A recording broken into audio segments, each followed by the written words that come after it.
Hello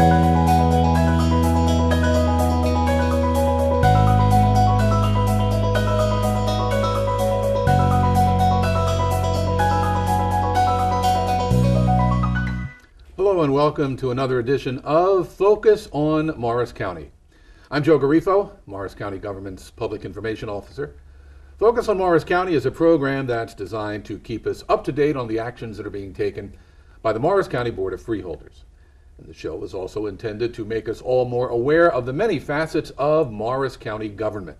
Now, on this segment of the program, we are going to focus on Morris View Healthcare Center in Morris Township, and in particular, the Healthcare Center's participation with an organization that is called Music and Memory.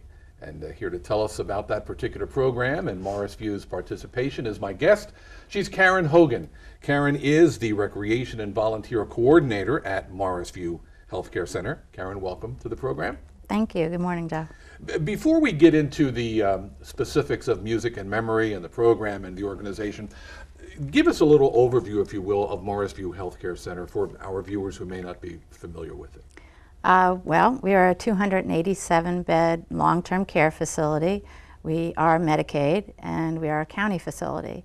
We do have a subacute unit, which is people who have a hip operation, knee operation, which is common these days, a place for them to go for rehab and return back home into the community, as well as the long-term care facility. Yeah. Now, I mentioned that you're the Volunteer and Recreation Coordinator at Morris View Healthcare Center. Give us an idea of some of your responsibilities. I run the recreation department, and recreation is providing the quality of life for the residents there. We're the mental part, so that when a person comes into the facility, we try to adapt things for whatever they did before they were in the facility. Gardening, music, we do everything, cooking, and it's all a matter of coordinating events, putting together a care plan for each personal individual that comes in so that they can still enjoy their life and make it count. Yeah. Now, I mentioned you're also the volunteer coordinator, and before this particular segment ends, we'll talk a little bit about some of the volunteer opportunities that are available at Morris View. But I want to get to this program, this organization first, called Music and Memory. What can you tell us about the organization and what it does? It's wonderful. It's fantastic. It's actually a program that was started several years ago by a gentleman named Dan Cohen. And he had actually walked into a nursing home, and he had his iPod with him. He'd been listening to his music in the car, and he walked into a nursing home and they were playing old-time music, and he just had the thought, well, that's not something I would want to listen to if I'm in a nursing home. And it gave him the idea of starting this program. And he's really taken off with it over the course of several years. He's worked with neuroscience scientists in developing the whole program on how it works with people with dementia. And understanding dementia is a brain injury, and underneath that category of dementia, it could be Alzheimer's, it could be Lou Gehrig's, it could be an actual trauma to the brain. But most brain injuries will affect your short-term memory, which is in the frontal part of your brain. Okay. Specifically, this program he felt would be really good for the patients with Alzheimer's. And that's one of the things that I directed it to. We have a unit with approximately 55 residents that are really suffering from more towards the end stages of Alzheimer's. And at that point, your short-term memory is the first thing to go, and you have all the wires that connect in your brain. The way to get to that long-term memory is kind of lost, but the long-term memory is still there. And the neuroscientists have developed today where they've found that music, for some reason when we listen to our music, it will stay in our long-term memory. And just an example, if you're driving in the car down the road and you hear a song come on the radio, and you'll remember where you were, who you were with, what you did. And the song could be maybe 15, 20, 25 years old. Correct. So the idea, we've always known that playing music is good for the residents, good for people. They use it in a lot of different therapy. But with people with the Alzheimer's and dementia, they're on a ward or a unit where in the afternoon they start to do things like sundowning and things like that, and it gets very upsetting. So music just starts to become a background noise to them, and it can cause more agitation, especially if they're listening to something they don't like or whatnot. So with the iPods, we are personalizing their music. We interview the families, find out what special song they maybe had. Maybe the husband and wife had a special song that they always danced to, maybe a nursery song, gospel music, and we download that onto the iPod for that specific person, and we play that for them. And it's been a wonderful, big change for us. So now I brought my, this is I guess an iPod Touch. This is an example of some of the devices that, that you're using. So are you getting the devices? Are you asking people to donate their donations, used yes. iPods or devices? Right. We are asking for, we call it gently used, we want to make sure it's working, iPods. And a lot of people I know with my children, they've gone on to the next device, and so these things are in their drawers or dresser drawers. And if you just take a few minutes maybe to go through, you can drop it off at Morris-View. We have a drop-off box in the lobby, and it would be greatly appreciated. At this point, I've been working on our dementia unit, and it's pretty well under control, and I want to take it off of the unit and make it available for other residents throughout the facility that really would benefit from the program. Like I said, dementia covers a lot of different areas, not just Alzheimer's, and we have residents that go for dialysis, and that's a long, difficult, painful thing. To be able to listen to their music can be really soothing. So when you get these devices, who programs the music? How do you folks program what an individual patient would like? We work with the Music and Memory Company. He helps us. We've got a lot of information through him, and what we do with these particular ones, they will reset it back to factory settings, and then we can download it with the residents' music. And we supply the headphones. We don't use the little earbuds. We use larger headphones. Okay. And again, how do you select the residents of Morris-View who would participate in the program? Is it by It's by their condition and their Okay. current diagnosis. You have some residents that are at the point where they're bedbound, they can't get out of bed, things like that. And like I said, on the dementia unit, it's just really, it's been fantastic. We've had people who are losing weight because maybe at lunch or during a mealtime they're very agitated, they're jumping up and down and whatnot. We put the headphones on them, and they're now focusing on their food, and they're gaining the weight again. And so what do the family members of the participants think of the program? How are they We've reacting? had a really positive response. I think the only thing that we have trouble with is some residents don't want to put those headphones on. Okay. But that's to be expected. The majority have accepted it, and it's really well. I have some residents that just are always sleeping with their head down or whatever. We put the music on, they start tapping to the music, and so you're reaching somehow, and it's really a good feeling, especially when they start singing. Yeah. So it's really a nice thing. Now, in a couple of minutes, we're going to give you some contact information. We'll explain how if you have one of these devices, this is simply an iPod Touch, but if you have a device similar to this, gently used, that you would like to donate to Morris-View, we'll give you all of the information at the end of this particular segment. But Karen, I also want to get to some volunteer opportunities that might exist. I mentioned that you're the volunteer coordinator at Morris-View. What can people volunteer for? What are some of the opportunities there? Right now, currently, we have a lot of volunteer opportunities, but we really are in the need for somebody to work our computer room. We have a computer room set up for residents. They like to come and make their own cards. They like to play games. They like to email families or even Skype families that live long distance. And I would like to, my goal is to have it open every day, but I have, I think, about 5 volunteers currently working in it, and there's maybe 2 or 3 days that it's not opened at all. So I'd really love somebody, and there's a lot of people who like to be on computers, but I think they need to know that they need to work with the gentleman who set it up, because we are on a lock secure site. So that it's not just walking in and using a computer. You need to learn a little bit yourself about it. People who are willing to do that. And then they come maybe once a week for an hour and a half that's a wonderful, really big need right now. We need help with feeding. We have a lot of residents that are feeders, and obviously not enough staff to feed everybody at once. So when a meal comes, you really want them, you don't want somebody sitting there watching somebody else eat. We want to be able to accommodate that. So we've had some people volunteer to help with that. And friendly visitors, that's a really nice one. Like I said, there are residents that are not able to come out of their room or able to actively participate in group programs and things. And one-on-one room visits, friendly visitor is wonderful, and I've seen some really nice relationships develop out of that.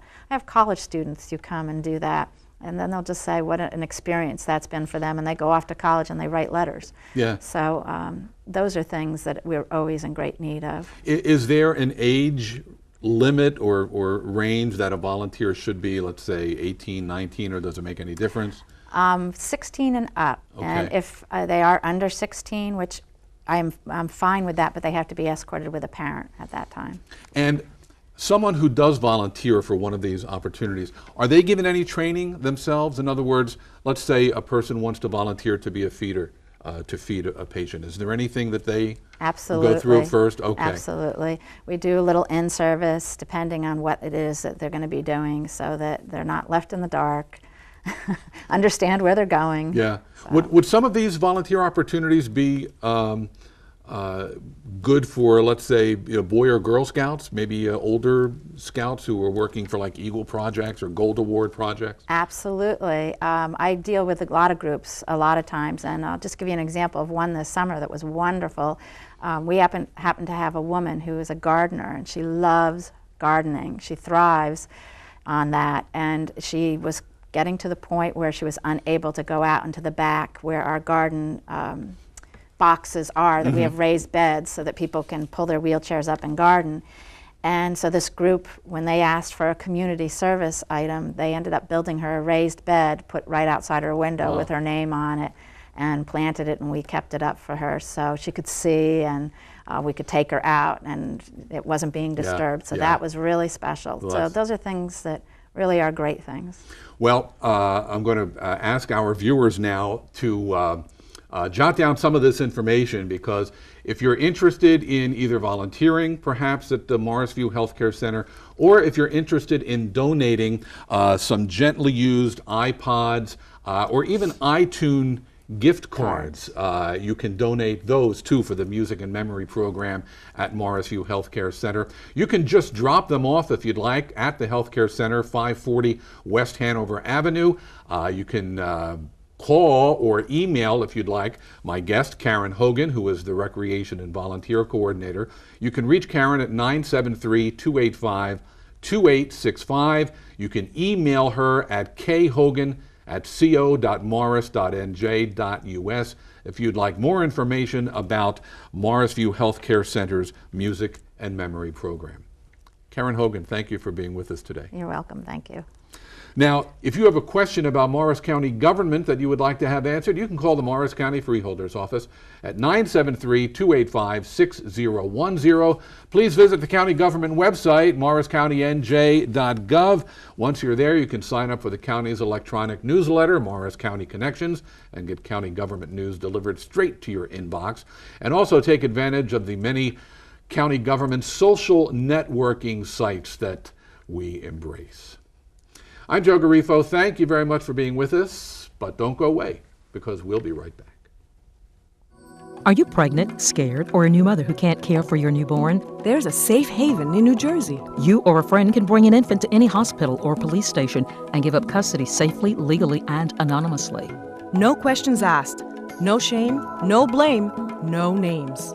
Call 1-877-839-2339 or visit njsafehaven.org to learn more. Remember, New Jersey has a safe haven for unwanted infants. Brought to you by the New Jersey Department of Children and Families. Welcome back to Focus on Morris County. I'm Joe Garifo, Public Information Officer for the Morris County government. Now, on this segment of the program, we are going to focus on the Morris-Sussex-Warren Employment and Training Services.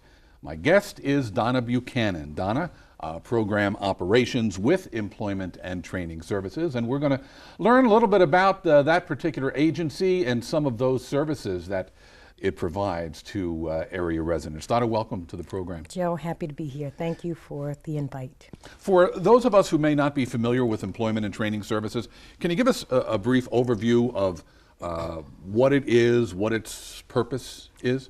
Absolutely. Morris-Sussex-Warren Employment and Training Services provides job search, career development services to individuals that are unemployed, short-term, long-term, adults, and for youth.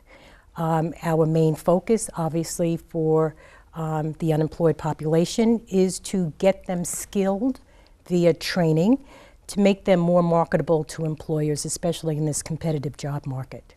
Now, the agency's name is Morris-Sussex-Warren, so obviously there are 3 counties involved. How does that work? How do the 3 counties cooperate with each other? The 3 counties have enjoyed a collaboration for some time now.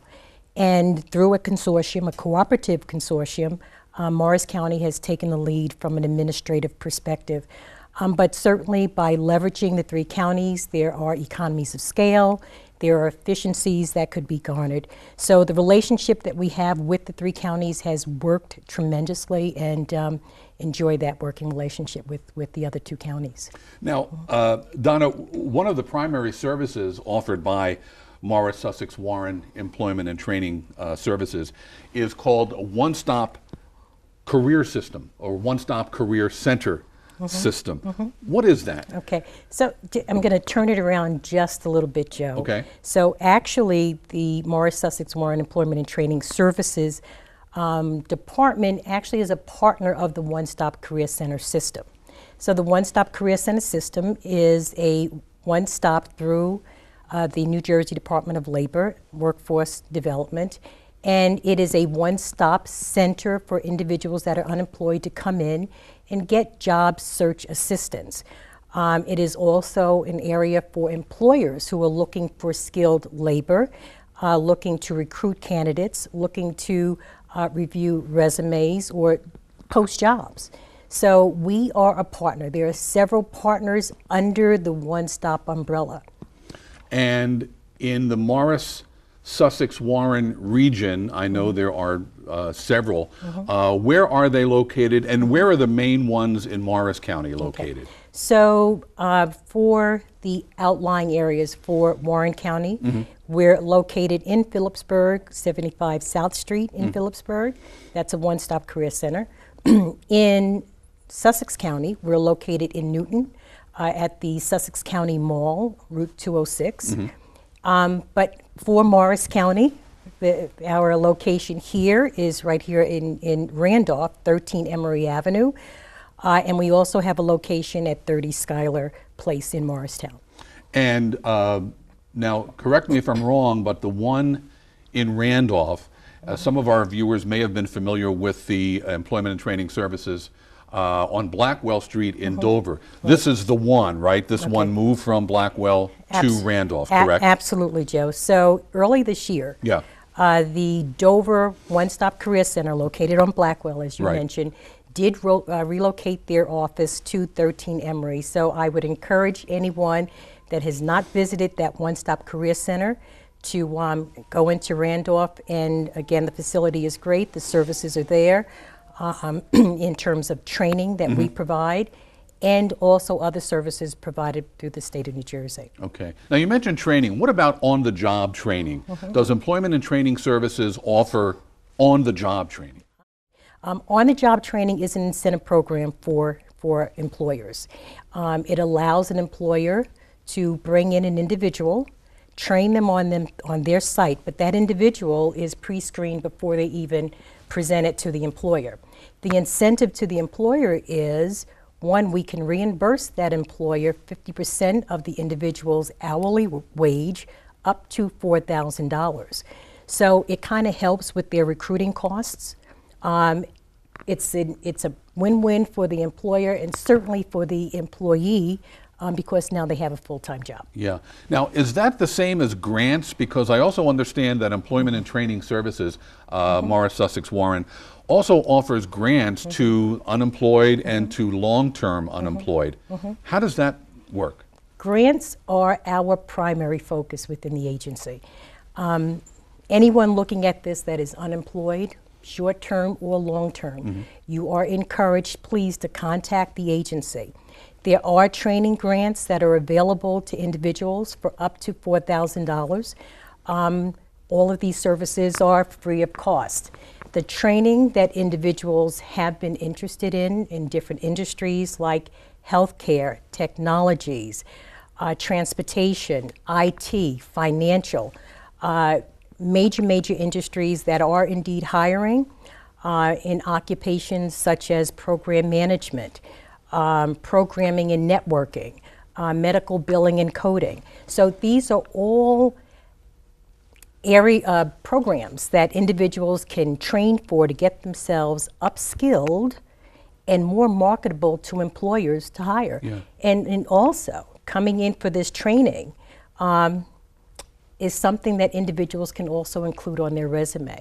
You know, employers want to see that you have done something while you're having this unfortunate downtime to get yourself skilled or better skilled for the competition. Yeah. Donna, you mentioned earlier training programs for young people. Who is the target there, and what kind of training are they offered? So we've got two populations here. The first one I'm going to focus on with youth, and we're talking 18 to 21. Okay. The focus for us has been out-of-school youth, for those that do not have their GED or high school diploma, those that are dealing with barriers to employment. We do have in each of the counties a youth vendor, a training vendor, that assists those individuals with pre-GED education, work readiness skills, tutoring, leadership, all the skills they need to prepare them for the workforce. So that's one population. The second population of youth that we're interested in are those that do have high school diplomas and GEDs that are looking to either gain or upskill their marketing ability with employers. So training grants are available for those individuals as well. Our department is looking for them to come in such that we can get them into programs, again, to get them more marketable to employers. You mentioned employment barriers. Is language one of those barriers? And if so, what, if anything, does Employment and Training Services do to help people overcome that barrier? Absolutely. So there are a number of services that we have available.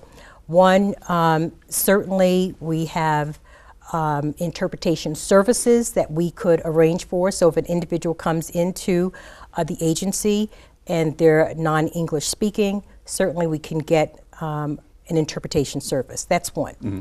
Two, there's a language line service that we have that's linked into trained professionals that are fluent in over 200 languages.